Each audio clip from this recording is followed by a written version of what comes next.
अस्सलामुअलैकुम। Welcome to the first part of the Java programming course. इस course में हम जावा प्रोग्रामिंग बिल्कुल बेसिक से लेकर एडवांस जावा तक देख रहे होंगे।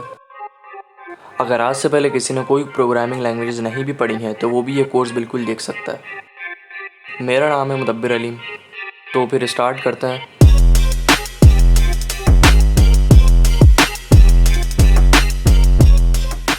सबसे पहले इंट्रोडक्शन टू जावा।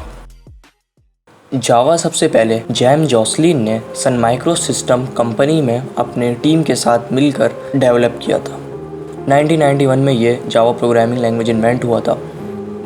2010 में ओरेकल कंपनी ने सन माइक्रोसॉफ्ट सिस्टम कंपनी को एक्वायर कर लिया था और जब से जावा लैंग्वेज ओरेकल कंपनी का प्रोडक्ट माना जाता है। जावा is an object oriented programming language. Object oriented programming language होता क्या है? Basically object oriented programming language में बहुत से फीचर्स होते हैं। इसमें हम ऑब्जेक्ट्स बना के काम कर सकते हैं, इसमें हम क्लासेस बना के काम कर सकते हैं, जो एक प्रोग्रामर की ज़िंदगी बहुत आसान कर देता है। एक प्रोग्रामर को अच्छा एक्सपीरियंस देता है ये ऑब्जेक्ट ओरिएंटेड प्रोग्रामिंग। और भी इसके बहुत से फीचर्स हैं, वो हम आहिस्ता आहिस्ता आगे वीडियोज़ में देख रहे होंगे। Java is platform independent language. Java एक प्लेटफॉर्म इंडिपेंडेंट लैंग्वेज है। वो कैसे? जावा हर किस्म के प्लेटफॉर्म से इंडिपेंडेंट है बिकॉज ऑफ बाइट कोड। जावा एक प्लेटफॉर्म इंडिपेंडेंट लैंग्वेज है जो हर किस्म के मशीन में चल जाता है। ये इसका जो सोर्स कोड है वो पहले कंपाइल होता है, फिर बाइट कोड में जाता है और ये इंटरप्रीट होकर मशीन कोड में कन्वर्ट हो जाता है और आपके पास आउटपुट आ जाता है। मतलब जावा हर किस्म के मशीन में चल सकता है, लेकिन उसको चलाने के लिए हमारे पास JVM लाजमी होना चाहिए। JVM full form is Java virtual machine, जिसका काम ये होता है कि वो कन्वर्ट कर देता है आपके सोर्स कोड को बाइट कोड के अंदर और फिर मशीन कोड के अंदर आ जाती है वो सब चीज़ें। और फिर आ जाता है JDK, Java development kit. Java development kit आपकी मदद करता है कोड लिखने में और कोड को रन करने में। अब बात कर लेते हैं JRE, जावा रन टाइम इन्वायरमेंट। ये आपकी मदद कर रहा होता है जस्ट रन करवाने में। ये आपके सोर्स कोड में लिखने में मदद नहीं करता, ये सिर्फ रन करवाने में मदद कर रहा होता है आपकी। अब बात कर लेते हैं जावा के कुछ मोस्ट इम्पॉर्टेंट फीचर्स के बारे में। जावा एक सिक्योर लैंग्वेज है, इसके साथ साथ जावा एक पोर्टेबल लैंग्वेज भी है और ये एक मल्टी थ्रेडिंग लैंग्वेज है। मल्टी थ्रेडिंग की एग्जांपल देख लेते हैं। फॉर एग्जांपल, आप कोई गेम खेल रहे होते हो, उसमें आप वॉक भी कर रहे होते हो, फाइट भी कर रहे होते हो, गन भी चला रहे होते हो, बात भी कर रहे होते हो, गाड़ी भी चला रहे होते हो।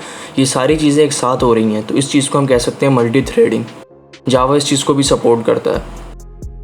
Uses of Java. Java world में एक मोस्ट पॉपुलर लैंग्वेज है। ये लैंग्वेज तकरीबन हर सॉफ्टवेयर कंपनी में यूज़ हो रहा है, चाहे आप वेब बेस्ड एप्लीकेशन बनाओ, mobile application, scientific application, gaming application, business application, enterprise application, हर जगह जावा का इस्तेमाल भरपूर तरीके से हो रहा है। जावा लैंग्वेज इन सब चीज़ों में यूज़ क्यों होता है ज़्यादातर? क्योंकि इसमें हम क्लासेस और पैकेजेस बना के काम कर रहे होते हैं। मतलब सेम थिंग की चीज़ें हम एक पैकेज में डाल के सेपरेट कर देते हैं। हम अलग अलग चीज़ों की अलग अलग सेपरेटली क्लासेस बना लेते हैं। डोंट वरी, अगर आपको अभी कुछ समझ नहीं आ रहा तो हम आगे सब चीज़ें डिटेल में देख रहे होंगे। और अब बात कर लेते हैं जावा नेमिंग कन्वेंशन। जावा के दो तरीके के नेमिंग कन्वेंशन होते हैं, पास्कल कन्वेंशन या कैमल केस कन्वेंशन। सबसे पहले देख लेते हैं पास्कल कन्वेंशन। जब हम क्लासेस बना रहे होते हैं तो हम पास्कल कन्वेंशन में बना रहे होते हैं। पास्कल कन्वेंशन होता क्या है? जिस तरीके से मैंने हाईलाइट किया हुआ है ये, दिस इज़ पास्कल कन्वेंशन, जिसमें M एक कोडर्स जैसे है, तो इसमें M बड़ा है और C बड़ा है। फिर है camel case convention. Camel case convention usually variables बनाते हुए या फंक्शंस बनाते हुए यूज़ कर रहे होते हैं हम। एग्जाम्पल मैंने दी हुई है और अंडरलाइन भी कर दिया है इसके नीचे। डोंट वरी, अगर आपको ये शुरू में बहुत मुश्किल लग रही हैं, लेकिन कोडिंग करते हुए सारी चीज़ें क्लियर हो जाएंगी। तो अब है IDE इन जावा। IDE एक मतलब integrated development kit. There are many different IDEs for write a code easily. मतलब IDE हमारी हेल्प कर रहा होता है प्रोग्राम लिखने में, कोड लिखने में। ये हमारी ज़िंदगी को आसान बना रहा होता है, हमारे एक्सपीरियंस को बेहतर कर रहा होता है। हमें स्पेलिंग मिस्टेक्स और लंबे लंबे कोड लिखने की ज़रूरत नहीं होती, ये खुद ही करेक्शन कर रहा होता है और हमारी कोडिंग स्किल्स को बेहतर कर रहा होता है। इससे हमारा दिमाग छोटे मोटे एरर्स पे नहीं जा रहा होता, ये खुद ब खुद करेक्ट कर रहा होता है, आपको सिग्नल दे रहा होता है। हमारा मेन फोकस फिर होता है अपने आउटपुट पे। वैसे तो बहुत से IDEs हैं such as NetBeans, IntelliJ IDEA, Eclipse, Android Studio और ब्लूजे और JEdit, लेकिन हम यूज़ कर रहे होंगे इंटेलिजे आइडिया।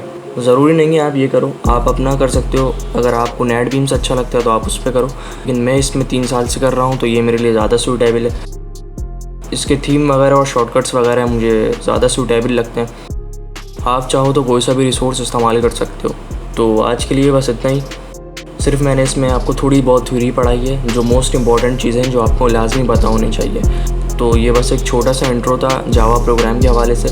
इसके आगे हम देख रहे होंगे IntelliJ IDEA को कैसे इंस्टॉल करना है, वेरिएबल्स वगैरह क्या होते हैं। इंशाल्लाह स्टेप बाय स्टेप सब चीज़ें हम कवर कर रहे होंगे। मेरी पूरी कोशिश है कि मैं आप लोगों को सिर्फ वही थ्योरी बेस्ड क्वेश्चन शेयर करूं जो आपके लिए मोस्ट इंपॉर्टेंट है, इंटरव्यू में पूछे जा सकते हैं और जो आपको लाजमी पता होना चाहिए। और फिर हम डायरेक्ट जाएंगे कोडिंग पे, और जो हमारा असल टारगेट है कोडिंग, वो कोडिंग करना हम सीख रहे होंगे। तो प्लीज़ सपोर्ट दिस चैनल।